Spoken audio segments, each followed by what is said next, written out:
ایک مصنف نے اپنے مطالعے کے کمرے میں قلم اٹھایا اور ایک کاغذ پر لکھا، گزشتہ سال میرا آپریشن ہوا اور پتا نکال دیا گیا۔ آپریشن کی وجہ سے مجھے کئی ہفتے بستر کا ہو کر رہنا پڑا۔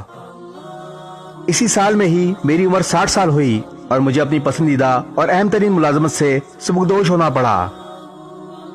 میں نے نشر و اشاعت کے اس ادارے میں اپنی زندگی کے 30 قیمتی سال گزارے تھے۔ اسی سال ہی مجھے اپنے والد صاحب کی وفات کا صدمہ اٹھانا پڑا۔ اسی سال ہی میرا بیٹا میڈیکل کے امتحان میں فیل ہو گیا، وجہ اس کی کار کا حادثہ تھا۔ زخمی ہونے کی وجہ سے کئی ماہ تک میرے بیٹے کو پلاسٹر کروا کر گھر ہی میں رہنا پڑا۔ کار کا تباہ ہو جانا علیحدہ نقصان تھا۔ صفحے کے آخر میں اس نے لکھا، اف کیا ہی برا سال تھا یہ۔ مصنف کی بیوی کمرے میں داخل ہوئی تو دیکھا اس کا خاوند غمزدہ چہرے کے ساتھ خاموش بیٹھا ہے۔ اس نے خاوند کی پشت کے پیچھے کھڑے کھڑے ہی کاغذ پر سب کچھ لکھا دیکھ لیا۔ بیوی خاوند کو اس حال میں چھوڑ کر خاموشی سے باہر نکل گئی اور کچھ دیر کے بعد واپس لوٹ آئی۔ واپس لوٹی تو اس نے ایک کاغذ تھام رکھا تھا جسے اس نے خاموشی سے خاوند کے لکھے کاغذ کے برابر میں رکھ دیا۔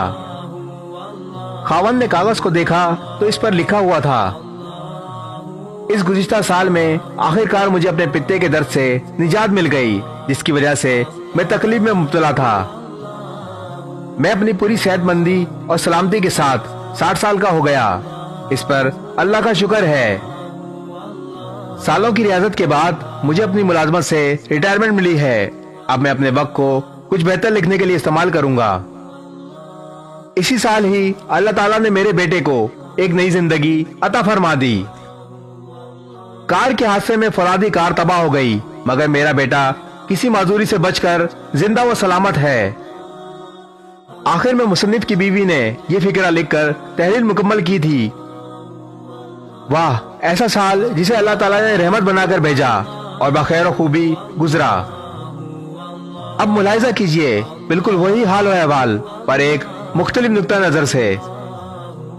جو کچھ ہو گزرا ہے اسے اس نقطہ نظر سے دیکھا جائے جو اس کے برعکس ہو تو ہم اللہ تعالیٰ کی نعمتوں کے شکر گزار بن جائیں گے۔ اگر ہم بظاہر کچھ کھو بیٹھے ہیں، اگر الگ نقطہ نظر سے دیکھیں، جو کچھ عطا ہوا وہ بہتر نظر آنا شروع ہو جائے گا۔ اللہ تبارک و تعالیٰ کا ارشاد گرامی ہے، اور بے شک تیرا رب تو لوگوں پر فضل کرتا ہے لیکن ان میں سے اکثر شکر نہیں کرتے۔